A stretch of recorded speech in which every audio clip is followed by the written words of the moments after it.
Ring ding diddly lie-dee-o, ring da-dee-o dee. He stumbled off into across the street beside the street. We are a band of happy gypsies set out on the Irish countryside to discover the enchantments of the Emerald Isle. Along the narrow lanes are saints and scholars, majestic oceans and gentle fields. Pubs, I will not be forgetting the pubs. And cathedrals that are the prize of Europe. In Dublin, we'll walk down Grafton Street as a Sunday festival unfolds and end up giving the Lord Mayor a chance to meet our great Grand Marshal. Céad Míle Fáilte, which means 100,000 welcomes. Dan Fitzgerald, the gallant lad from Limerick, will lead our tour, but we'll teach him a couple of things along the way, too. We're fixing to get to the hotel. Is Mama and them coming? Now, join the Burkes and the O'Neills, the McGraths, the Mahoneys, the McCarthys, and the Ryans, and hop aboard the Emerald Express as Savannah goes to Ireland. The Irish in Savannah are defined by a single day, St. Patrick's Day, Savannah's signature celebration. Fitting, then, that we begin our celebration of the Emerald Isle in Downpatrick, final resting place of the great saint, upon whose feast day, at least in Savannah, it is universally proclaimed everybody's Irish.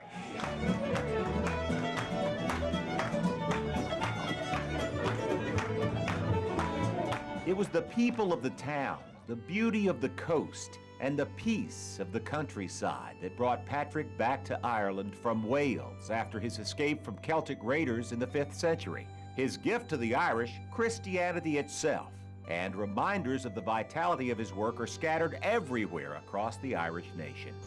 Overlooking the fields of Downpatrick, a great boulder marks St. Patrick's final resting place, next to the cathedral that bears his name. Fulfilling an Irish legend, he sleeps alongside Bridget and Colum, a trinity of saints who shaped the heart of the Irish nation. We're heading for the coast of West Clare, to the most beautiful, I think, part of Ireland.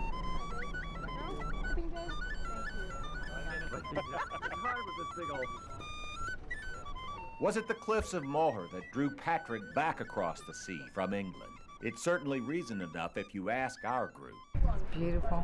Oh, it's magnificent. Gorgeous. Oh, my goodness. That was a breathtaking moment. If we don't see anything else spectacular, it was worth the money just to come here to see that. It was absolutely beautiful, amazing, magnificent. It's pretty certain that St. Patrick didn't come to Ireland for the food, which is delicious, but a little lacking in variety. Lots of potatoes. I got my quota of potatoes. Yeah, we get potatoes for breakfast, we get potatoes for lunch, and we get potatoes for dinner. And I just can't get enough of those potatoes. And here's something not for the faint of heart. Oatmeal and the blood of a pig. They call it blood pudding, and if you can manage to choke it down, I got a plate of haggis with your name on it. Lord. They did that so the English wouldn't eat it all up. That's what they call it.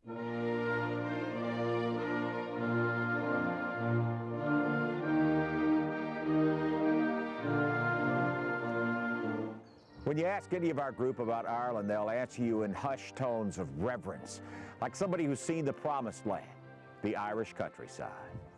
Beth Roach is a painter, and her husband Gene works in stained glass. For them, Ireland is inspiration. Well, it's an artist's dream. I can't wait to get home and paint. My family way back centuries ago, you know, came from Ireland. And we wanted to see the place and see what the country was like, and it is absolutely the most beautiful countryside I've ever seen anywhere. Irish ancestry is a common thread through our group as scenes from the countryside trigger memories of the heart. My grandmother came over when she was 13 years old, and she told us all kind of beautiful stories about Ireland. And my husband is a staunch Irish, and he loved it, and he wanted to come so badly, but he didn't get the chance. So I said that I would go see it for him in his place.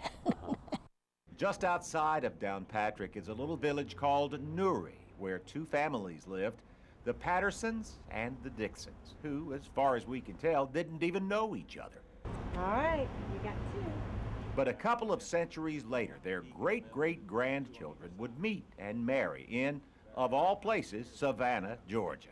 Who among us Americans doesn't want to go back to their ancestral homeland and find where their people walked and lived? For me, years and years, I've dreamed of coming as a Scots-Irish immigrant family. I've dreamed of coming to Newry in the County Down, and this is it. Not only did my family come from here, the Dixons, after they came from the lowlands of Scotland to here in Ireland, but my wife's family, the Pattersons. So Newry is a dream come true for us.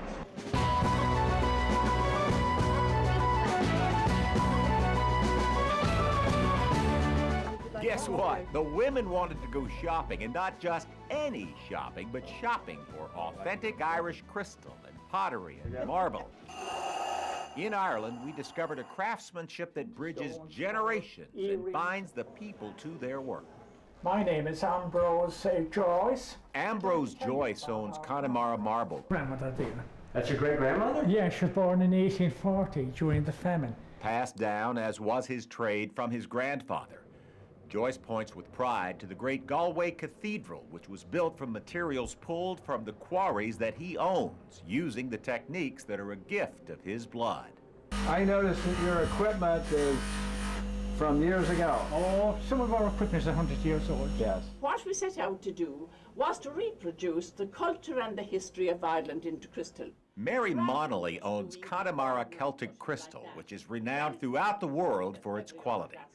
Sean Tierney is one of the master craftsmen who keeps the quality high, a certainty when your livelihood only takes flight at the end of a 7-year apprenticeship. Oh, wow. Maureen O'Hara and John Wayne are alive and well and living in Connemara. We'll visit in just a minute as Savannah goes to Ireland.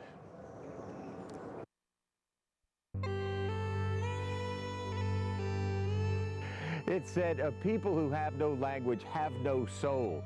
Well, the Irish have several counties where only the native Gaelic is taught. One of those is Connemara, where once there visited a quiet man. The village of Cong in County Mayo is where John Wayne and Maureen O'Hara once sauntered down the street while making one of the 20th century's classic movies, The Quiet Man. And the people who come back year after year are known locally as Quiet Man Crazies. 57 years later, The Quiet Man is still a vibrant industry, recreated by our group in all the old familiar places. It's a bold, sinful man you are, Sean Thornton. The churchyard flowers, the narrows that gave the city its name, the home that Mary Kate cherished, all remain as authentic to the classic story of Ireland as the passage of time will permit, which also makes it one of the best photo ops in all of Ireland, even if it did cost us a bad back or two. Now, honestly, don't you think Joe Coonahan makes a fine Protestant minister?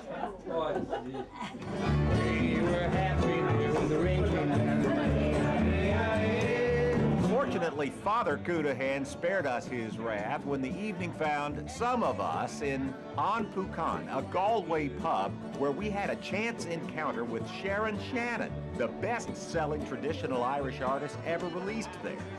Her song, The Galway Girl, is a happy tribute to the city and its girls of black hair and blue eyes.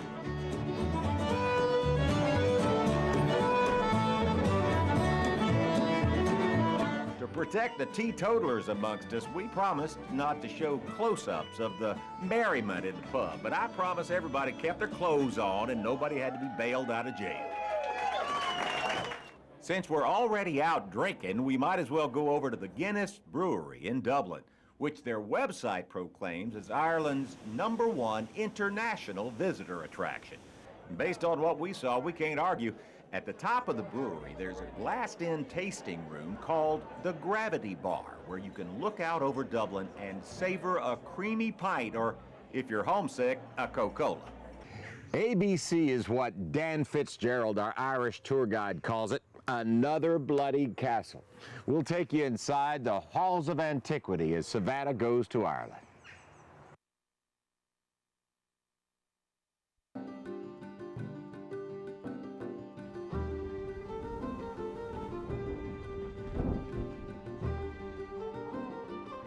What's a vacation without an adventure?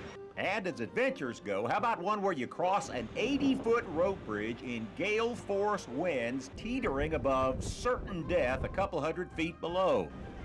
All right, I might be selling that one a little too hard, but take a look at the faces of some of the folks in our group. I mean, you'd swear they were in the driver's seat of an Apollo mission. Oh my mother of God! If you fall in, swim to the west, because that's where the coach is parked. Back when men were men, the Karakaridi rope bridge was just a single rope, and the fishermen would cross it, carrying the salmon they'd caught out on the island. Well, none of our group even bothered to bring a fishing pole, and the only casualty was Craig Harney's hat, which he borrowed from Jimmy Dick in the first place. By now, it's probably a cozy home for that duck that's in hot pursuit. Just up the road from our brush with death is the mystifying Giant's Causeway, a site widely regarded as one of the wonders of the world. It had to be worked with the hand of God, though, because, you know, you can't do something like that. Isn't that beautiful? Out of the earth and sea, perfect hexagonal columns arise that create a footpath to Scotland, where legend has it, the Scottish giant Ben and Donner crossed the sea to do battle with the massive and mighty Irishman Finn McCool. Geologists disagree, asserting that volcanic activity 60 million years ago caused the colossal causeway. But heck, this is Ireland, where a giant can lick a geologist any day. The northernmost point of Ireland is Malin Head, whose misty, rugged terrain is perfect for gathering Irish mementos in the sand. Looking across the sea, the beach is littered with a particular kind of seaweed that torments the nation's memory. The Irish fishermen during the famine, they were not allowed to take the fish out of the water. The English said the water belonged to them. They were allowed to use the seafood to eat that washed up on the land. The city is probably best known for the political unrest that occurred here. Struggle is built into the Irish character, be it against the elements, or the Brits, or each other. The left-hand side here is the Bloody Sunday Memorial. For that lesson, we traveled to Northern Ireland, to the cities of Derry and Belfast, place names that were once bound inseparably to bombings and other terrorism. Political expression takes the form of murals in the urban areas of Northern Ireland. Both sides, you know, expressed a lot of their political opinion via these wall paintings. In Derry, a 17th century wall still speaks to the roots of the country's 20th century problems. The wall is a remnant of what historians call the plantation period, when the King of England planted British and Scottish Protestants in Ireland in order to secure the province of Ulster for the crown. And they were built by the English and Scottish settlers to protect themselves from the Gaelic Irish landlords like the O'Neills, the O'Donnells, the O'Dohertys and the O'Kanes.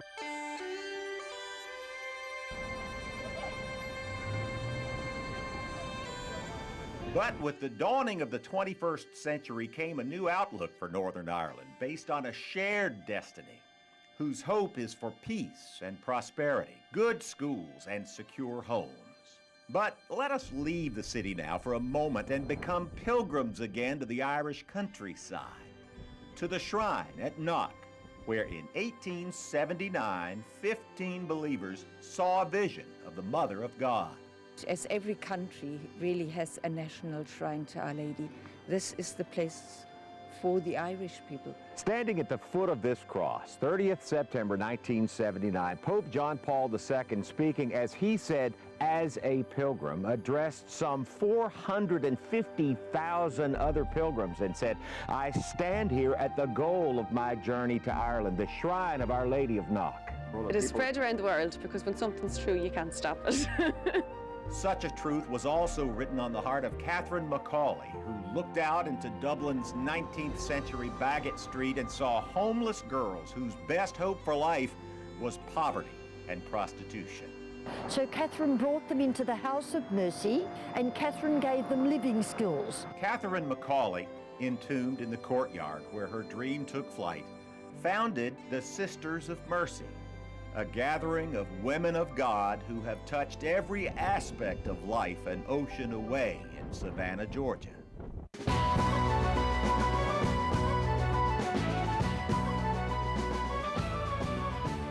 Well, I promised you castles, didn't I? They are everywhere in Ireland, doubtless preserved just in case of another assault from the Vikings or the Normans or the Loch Ness Monster. If you come over, you should visit a couple of them, but don't spend too much time in them. It's better to be a part of that countryside that they were built so strongly to protect. When we come right back, we're headed over to Dublin for a Sunday fair as Savannah goes to Ireland.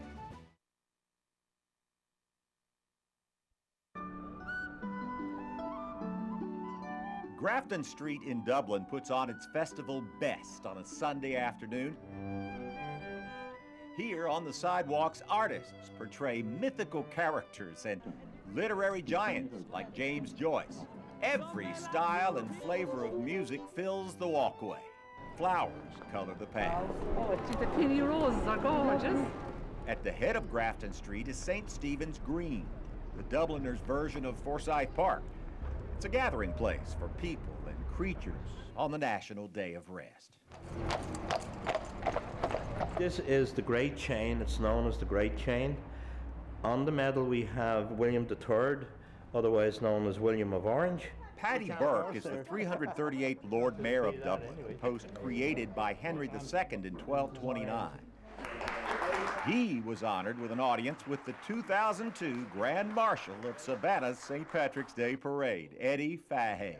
Being a good Savannah ambassador, Grand Marshal Fahey put the squeeze on the Lord Mayor to be a part of the 185th celebration in Savannah. On the 17th of March, we would have a hell of a time, I'll tell you. We also brought with us the good wishes of Mayor Otis Johnson, who sent along the key to the hostess city. Oh, I can't be locked out, so.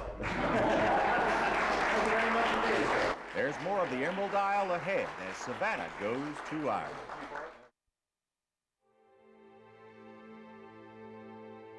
Savannah Goes to Ireland. It's the name of our special, but it might more accurately be called Jessup, Lyons, Midway, Statesboro, Bluffton Go to Ireland. More important than the green fields and the shimmering coastline are the people, our companions, whose eyes share the images. Everything that I've seen, I've just absolutely fallen in love with. And the countryside is just so beautiful. And it's just like the bus driver said, around every corner, can I say this, there's a Kodak moment. The people are so friendly, I just wasn't expecting that.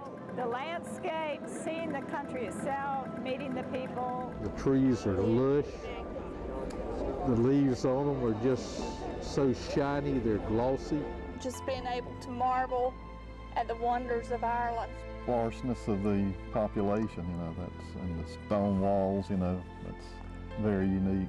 And I've met the best people. From the cliffs to the pastures and the sheep, below the sheep and the bunnies. And that's what we figured out too, is that everybody looks for leprechauns.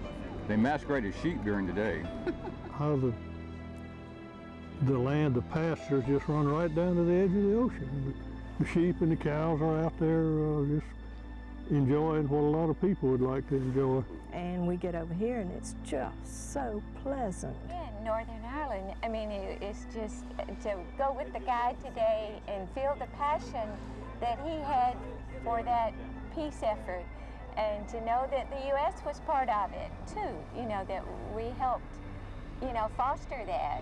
You experience a great love of the U.S. with the people here. Yeah. You really feel that. So, the cleanliness, the friendliness of the people. it's been wonderful. It's just been a lot of laughs. I haven't laughed so much in a long, long time. The group of people that I was with, the camaraderie. The friendliness of the people over here. Seeing the simplicity of the life and the beautiful greens and the animals and the thatched cottages, and thinking, oh, how nice it must be to live like that every day. This time we went into Northern Ireland and seeing peace, seeing people be together and talk together and share. And it's a beautiful country, both north and south. The countryside is what I like the best. That he saw of it. The beauty of the country has been the grandest thing about the entire trip. Going to the peninsula and walking down to the beach, I mean, it's like you felt like you were way out in the middle of the end of the world. We didn't know anybody. I'm telling you. And we're just very, very pleased to be a part of it. You know, I was always inspired with the quiet man, and I love that. You always say 65 degrees right now, and I bet you it's 95 in Savannah. So. We saw so many great things. It's more beautiful than the picture books. It's so well kept. We're both from Irish descent, and I promised my wife here that we'd get here. Me telling them about my country the way I see it through my eyes. I have a goal with every one of my trips, and it's to be the best trip that someone ever took. Just everything. I will remember forever. It will always be with me. You heard about the movie The Bucket List? It was playing on the plane on the way over. A couple of the ladies were telling me about it. It's about a list of things that you want to do before you kick the bucket. Well, here's one of mine. From Ireland, Sonny Dixon, WTOC News.